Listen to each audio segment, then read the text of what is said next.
Salam əziz dostlar, mən Anar İbrahimov. Bugünkü videomda sizə 6-cı sinif kitabından səhifə 70-də olan məsələ 14 və ondan sonraşları izah edəcəm. Qeyd edim ki, bundan əvvəlki məsələləri əvvəlki videolarımda izah etmişəm. Məsələ 14. Düzcaqlının enini 20%, uzunluğunu 30% artırdılar. Onun sahəsi neçə faiz artdı? Düzcaqlının enin, qeyd edim ki, bu məsələ 13-də eynidir. Əvvəlki videomda izah etmişdim. Təxmin eyni bir şeydir. Gəlin burada da izah edim. Düzcaqlının enin A götürürük. Düzcaqlının uzunluğu isə B. Düzcaqlının sahəsi S bərabərdir. Eni vurulsun uzunluğu. Yəni A vur B. Düzdür. Burada 20% deyir hər iki tərəfin artırdıqda. Bir tərəfin 20, uzunluğun isə 30% artırdıqda. Artırıldıqdan sonra enin 20% artıranda A-nı 20% artıranda 1,2A olur. Yəni A üstəgəl A vur 20%. O deyir A üstəgəl A vur 20 bölü 100. 20%-i 20 bölü 100 kimi yazırıq. 20 bölü 100 də 0,2 elədiyi üçün A üstəgəl 0,2A. Bu deyir 1,2A. Uzunluğu isə B-dir. Düzdür. B-ni 30% artırdıqda 1,3B eləyir. Yəni B bərabərdir. B üstəgəl uzunluq artırılmış uzunluq bərabərdir. B üstəgəl B vur 30%. Bu da bərabərdir.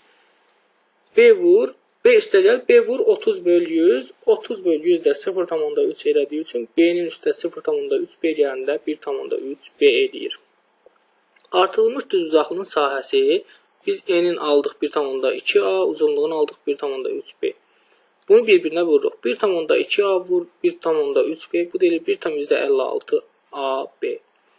Əvvəlki düzbucaqlımızın sahəsi isə A vur B idi. Düzdür. İndi gəlin müqayisə eləyək. 1,56-dan AB-dən çıxırıq AB-ni, 1AB-ni və yaxud AB-ni. Bu deyilir 0,56 AB. Deməli, fərq nə qədərdir? 0,56 qədər. 0,56 da 56% deməkdir. Bu məsələ 14. Gəlin keçək məsələ 15-ə. Bu məhlul məsələsidir. Qeyd edim ki, əvvəlki videolarında məhlullar çoxlu məsələlər izah etmişəm. Onların detallı ilə başa salmışam. Hətta bu məsələ deyərdim ki, onlardan ən sadələrindən biridir. Bundan da çətin məsələləri izah etmişəm. 30%li spirt məhluluna su qatıldı. Alınan məhlulun qatlığı 10% olarsa, ona nə qədər su qatıldı? Gəlin əvvəlcə başlayayım ki, məhlul nədir? Məhlul odur ki, məhlul su və spirtin birgə qarışığıdır. Bu məhlul adlanır. Yəni 30%li spirt məhlulu dedikdə, hər 100 qram məhlulda 30 qram spirt var deməkdir. Yəni hər 100 qram məhlulun 30%, yəni 30 qramı spirtdir.